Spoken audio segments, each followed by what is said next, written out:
I used to believe the woods were peaceful, quiet, safe, untouched. But now I know the truth. There are things in the forest that don't want you to leave once you've heard them call your name. And the worst part? We answered it. I should start by saying I don't scare easily. I've worked night shifts in remote gas stations, driven cross-country alone, slept in sketchy motels with foreign wallpaper and doors that barely lock. But what happened during that camping trip 2 years ago, it rewired something inside me. There was a time I believed every horror story was exaggerated, that people hallucinated when they were tired or scared, that they mistook animals for monsters. I don't believe that anymore, because I heard something in those woods, something that spoke like us, sounded like us, moved like us, but wasn't us. And it followed us through the trees like it already knew our names. My friend group was small, just me, Ammar, Zain, and Farhan. All three of us had grown up together in Karachi and bonded over the same stupid things. Late-night gaming, horror movies, and cheap food. Now we were in our mid-20s, all stressed from work, and thought, let's do something different, something peaceful. Zain suggested camping. He'd recently bought a tent big enough for 4, which really meant it was barely big enough for 2 normal humans. Still, we loved the idea of being away from everything. No traffic, no noise, no deadlines. We picked a remote camping spot in northern Pakistan, a place known for its tall pine forests and long hiking trails. The area wasn't totally isolated. Hikers came through sometimes. But in the off-season, which was exactly when we went, it was mostly empty. Perfect.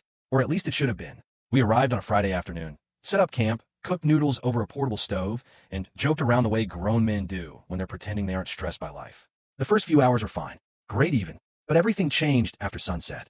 The woods at night are loud. Not in an annoying way, more like a natural hum. Crickets, rustling leaves, the distant groan of branches shifting under the wind. By midnight, the three of us were lying in our sleeping bags, talking quietly. We weren't tired yet. City guys don't exactly fall asleep at 10 p.m. just because nature tells them to. We were discussing childhood memories when it happened. Snap! A single, sharp crack from outside. Farhan froze mid-sentence. Zain pushed himself up on his elbow. I held my breath. It wasn't the wind. It wasn't an animal stepping on twigs. This sound had weight behind it, like something heavy shifting its position. We stayed quiet for a moment longer. Nothing. Zain forced a laugh. Probably a deer. Or a bear, Farhan whispered. Shut up. I muttered, but even then, something felt wrong. Bears weren't common here. And even if they were, the sound we heard wasn't followed by movement. No snorting, no breathing, no footsteps. It was just a presence. Watching. Listening. The air felt denser somehow. We didn't talk after that. We just gradually drifted into a light, restless sleep. I woke up twice during the night, convinced I'd heard something walking around our tent. But each time, everything was silent. Still, that feeling of being watched didn't go away. The next morning was normal enough to make us forget the night before. We hiked, cooked breakfast, joked around. Farhan even reenacted horror scenes just to mess with us. But there was a strange tension between us, like none of us wanted to admit that we were uncomfortable. That evening, we gathered firewood and sat around the campfire roasting marshmallows. That's when we heard it, whistling. But it wasn't friendly. It wasn't tuneful. It wasn't human. It came from deeper in the trees. A slow, uneven, broken tune. 3 notes. A pause. 3 notes again. We all froze. No bird sang like that. No human whistled like that. It sounded wrong. Zain whispered. Tell me you guys hear that too. We nodded. Farhan stood slowly, his eyes fixed on the woods.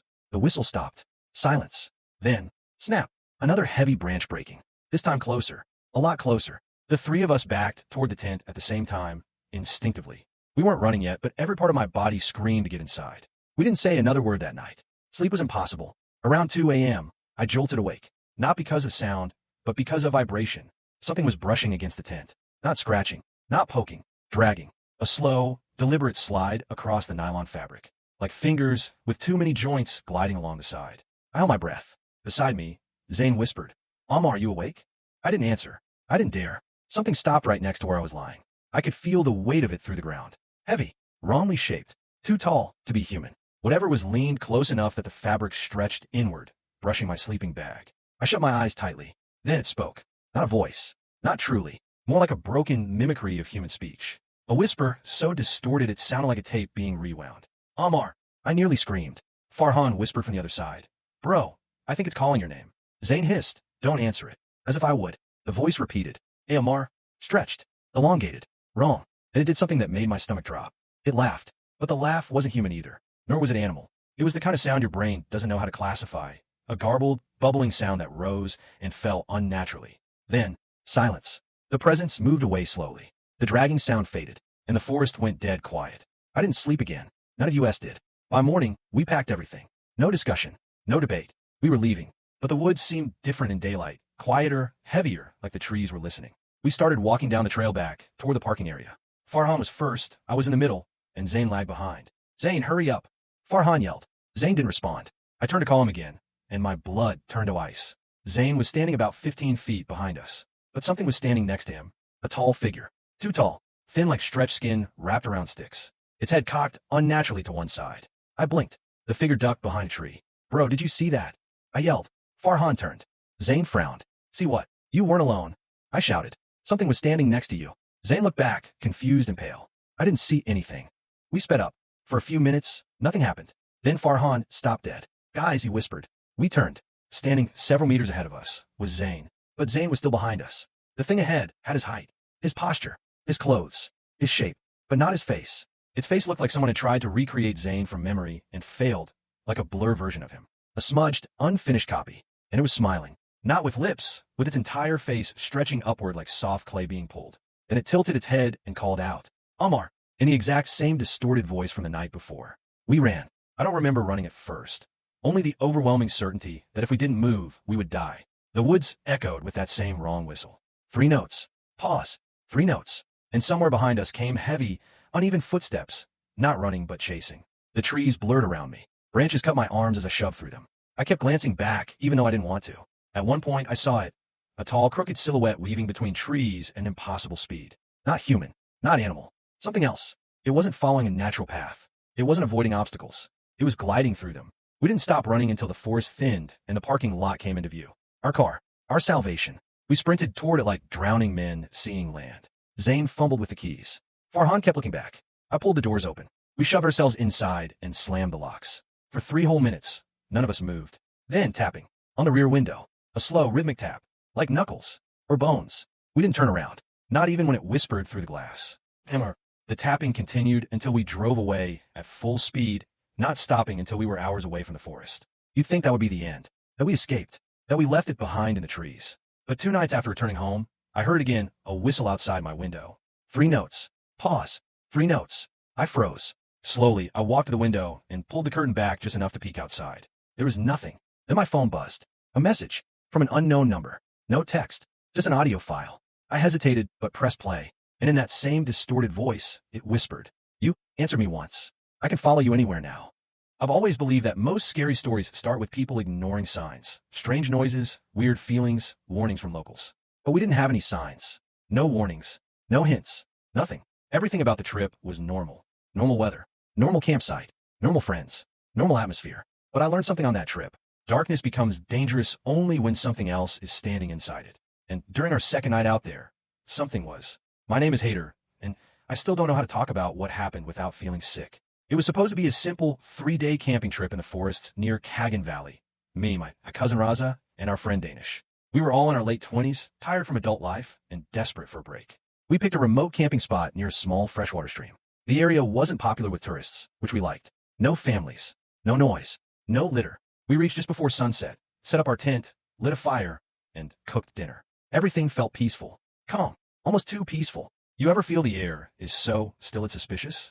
Like the world is holding its breath? That's how it felt. There were no insects buzzing. No frogs croaking. No birds chirping after dark. It was a silence deeper than any I'd heard before. A type of silence that presses against your eardrums. Raza mentioned it first. Feels weirdly quiet, he said, poking the fire. Dana shrugged. Relax. Enjoy it. But I noticed something too. A slight vibration in the ground. Like something big moving far away. I brushed it off. We went to sleep around midnight. Nothing happened that night. No noises. No footsteps. No weird dreams. But the forest felt like a place waiting for something. I wish we had left then. Next morning was bright and normal, which made the night's quiet feel even stranger. While Danish cooked eggs and Raza washed dishes in the stream, I wandered around the camp area. Not far from our tent, I found something that didn't make sense. Footprints. Not ours. Too big. Too wide. Too deep. Bare footprints. Human-shaped but not quite right. Each toe mark was sharp, pointed, and the distance between each step was unnatural, at least 6 feet apart. I stared at them for a long time. Raza, I called. He came over and froze. Bro, what the hell? Danish joined us, wiping his hands. Must be a local guy messing with us. No local has feet like that, I said. But they both brushed it off. Told me I was overthinking.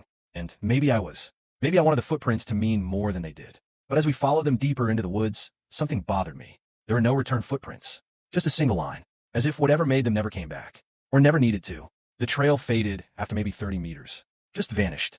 I didn't like that. The second night started out fine. Dinner, jokes, stupid arguments. Normal stuff. After eating, we sat around the campfire telling ghost stories. Ironically, Danish was in the middle of an exaggerated horror tale when something broke the atmosphere. A laugh from the trees, but it wasn't a human laugh. It wasn't joyful or friendly. It was twisted, high-pitched at first, then dropping into a low, gurgling growl. We froze. It lasted maybe 3 seconds. Then silence again. Probably a fox, Danish said quickly, though his voice trembled. Raza shook his head. Foxes don't sound like that. We stared into the woods, trying to see where the sound came from. But the trees were thick, shadows stacked on shadows. The firelight only reached so far. Then something moved. Not a person, not an animal, a shadow, but not cast by the fire. Something moved independently of the light. A shape, tall, leaning unnaturally, blinking in and out of sight behind the trunks. Get inside the tent, I whispered. We did. We zipped it shut. We sat in silence for a long time. Nothing else happened, but none of us slept. It was our worst mistake. Around 2 a.m., the fire outside burned down to glowing embers. We didn't go out to feed it. We were too scared to step outside again. And then, the darkness changed. At first, it was just a feeling. The air got colder. My skin prickled. I felt watched, observed, counted. Then we heard breathing outside the tent. Slow, deep, wet. Not from one side. From every direction. As if multiple chests were expanding and contracting around us. Surrounding us. Danish whispered, trembling, Is that wind? No, I said. Wind doesn't breathe. The shadows outside shifted. Something brushed against the fabric of the tent.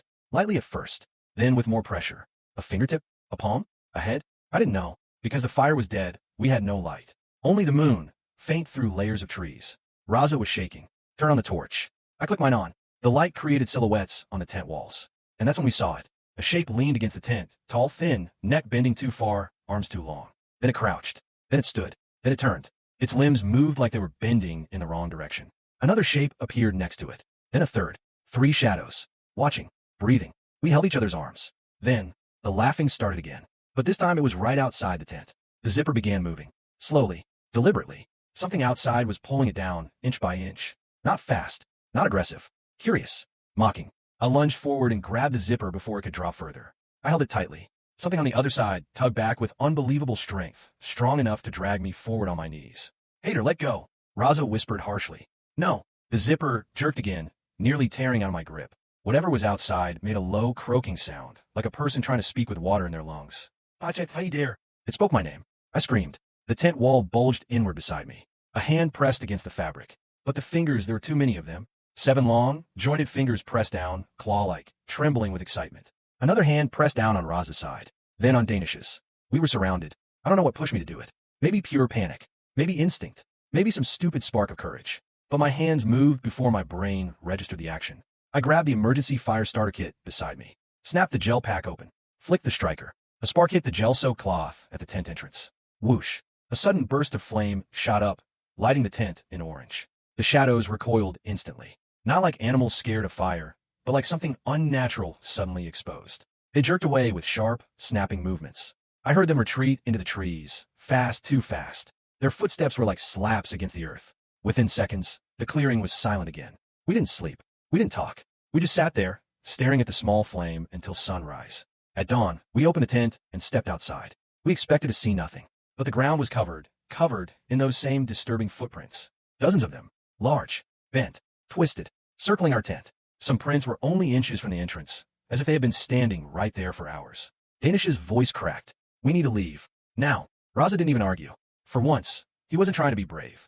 We packed so fast we left half our stuff behind. Pots, clothes, food. But before we left, I noticed something near the campfire pit.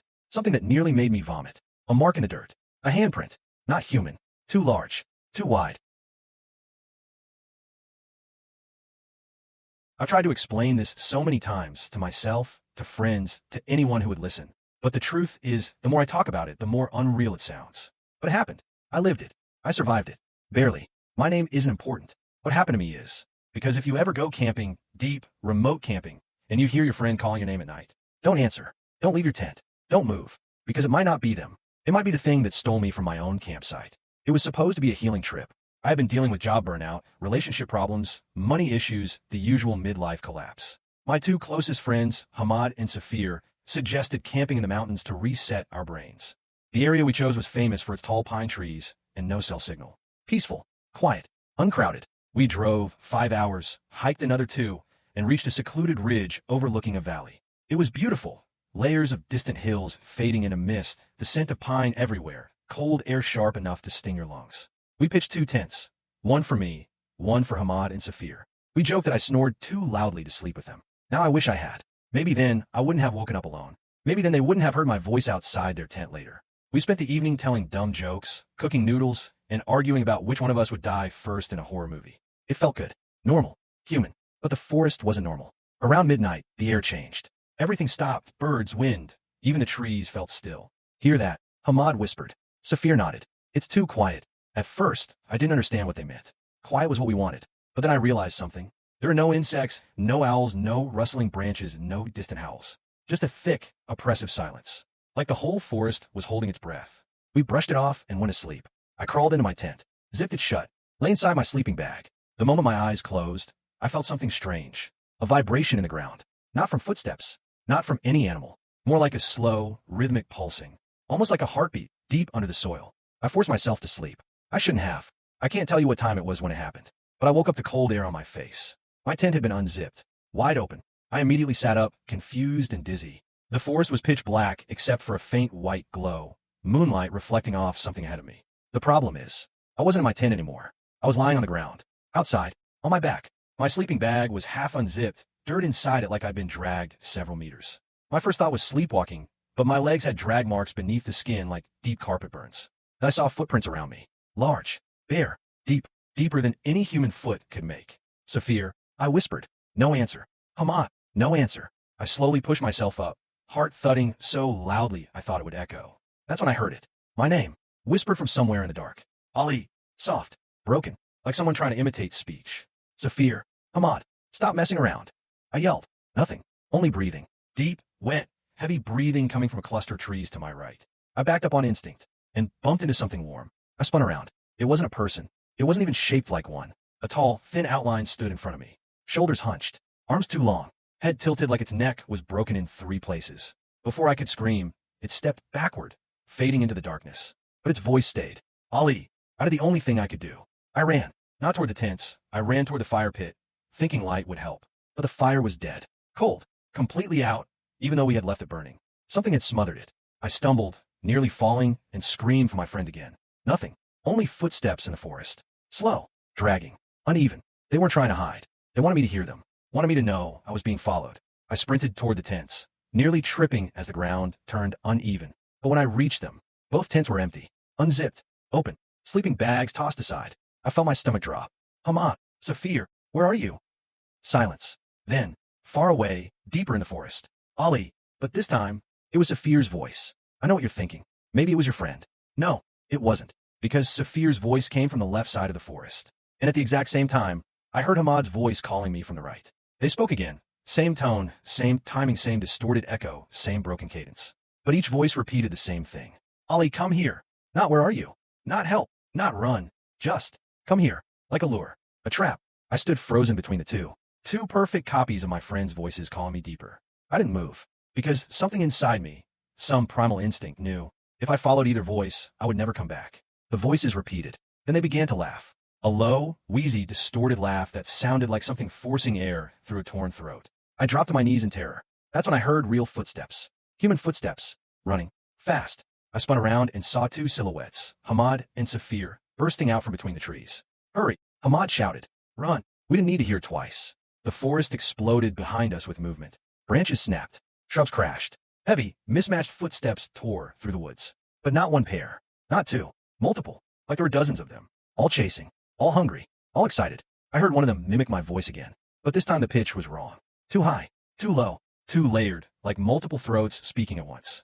Ella, don't go. My lungs burned as we sprinted through the darkness. The moonlight barely guiding us. Safir kept yelling, don't turn around. Don't look. But I did. Just for a moment. And that was enough to scar me forever. Behind us, tall, bent silhouettes sprinted between the trees. Long arms dragging. Heads lolling side to side. Limbs bending at angles no living creature could bend. They were fast. Too fast. At least 6 of them. Maybe more. They were closing in. We reached a clearing. I could see tents. But not ours. These tents were different. Larger, older, worn down, covered in moss like they'd been abandoned for years. Hamad, this isn't our camp. I yelled. I know, he shouted. Just keep moving. We dove inside the largest abandoned tent and zipped it shut. A pathetic barrier, thin fabric against whatever monsters were outside. Inside the tent were 3 sleeping bags, a pot, a torn backpack, and a boot, all covered in dust. Like 3 people had once camped here, but never left. We backed into a corner, breathless. Outside, the footsteps stopped. Silence. Then slow, heavy breathing. Right behind the tent's wall. I pressed my hand over my mouth to keep quiet. Saphir trembled violently. Hamad whispered, "If we stay quiet, maybe." A hand pressed against the fabric, right above Hamad's head. 7 long fingers, each finger pressing deep enough to stretch the tent wall inward. I saw every joint, every abnormal bend, and then it slowly dragged its hand across the wall, toward me. The fabric curved in over my face. I shut my eyes. Another hand pressed down, and another. Multiple shapes surrounded the tent. Their fingers traced circles around us, taunting, enjoying our fear.